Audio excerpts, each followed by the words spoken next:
Assalamualaikum warahmatullahi wabarakatuh. Perkenalkan, nama saya Alivia Ramasari dari Prodi Manajemen.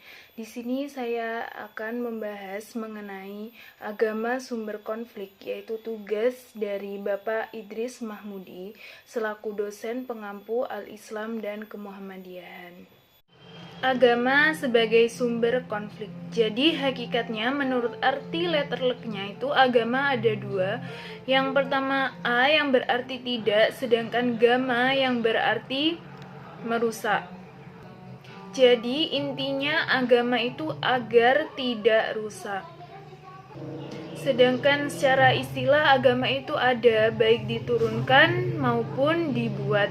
Tapi semua agama itu diturunkan.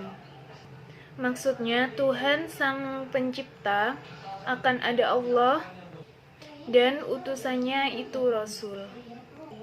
Dan pesan-pesan itu tadi merupakan pesan dari agama.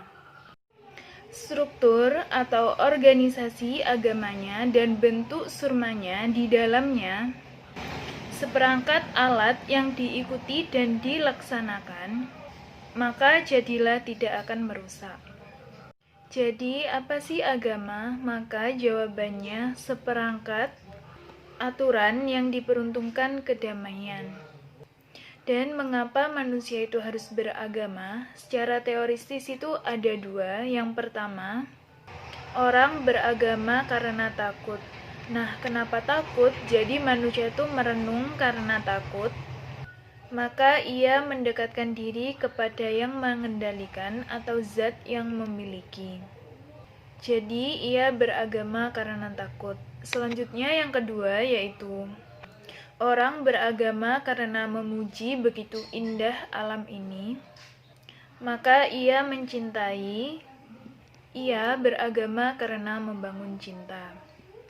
Cinta dengan holid, maka dia tidak merasa berat sama sekali karena dia kagum dan mencintai. Dan apabila beragama sudah cinta, maka tidak akan merasa berat. Apakah agama mengajarkan konflik dan kekerasan? Nah, sebenarnya tidak ada satupun agama yang mengajarkan konflik dan kekerasan.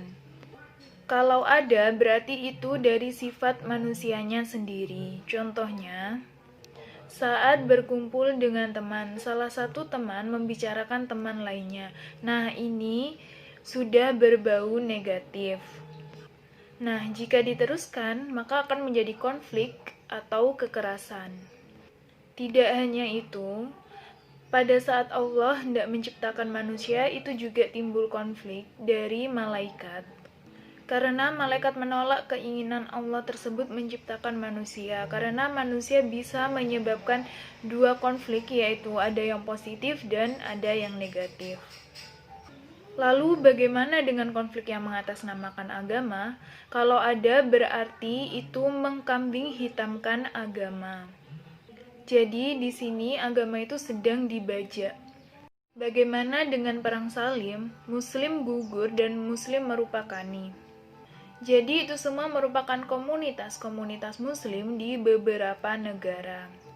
Moro itu komunitas kecil muslim yang ada di Filipina. Karena kecil, sering diserang. Selanjutnya Patani berasal dari Thailand. Jadi karena di Thailand semua umat muslim itu berjilbab, kalau yang perempuan mereka menganggap bahwa mereka semua itu yang tidak berjilbab dari berbagai daerah ataupun negara itu orang Buddha atau beragama Buddha. Nah, perang Salim dikatakan begitu karena masing-masing membawa simbol agama. Yang Kristen membawa salib. Perang salib juga menjadi alat pokok, alat ritual, alat suci karena pada waktu itu proses pensaliban menjadi simbolitas agama. Sekian materi yang telah saya sampaikan. Kurang lebihnya mohon maaf. Wassalamualaikum warahmatullahi wabarakatuh.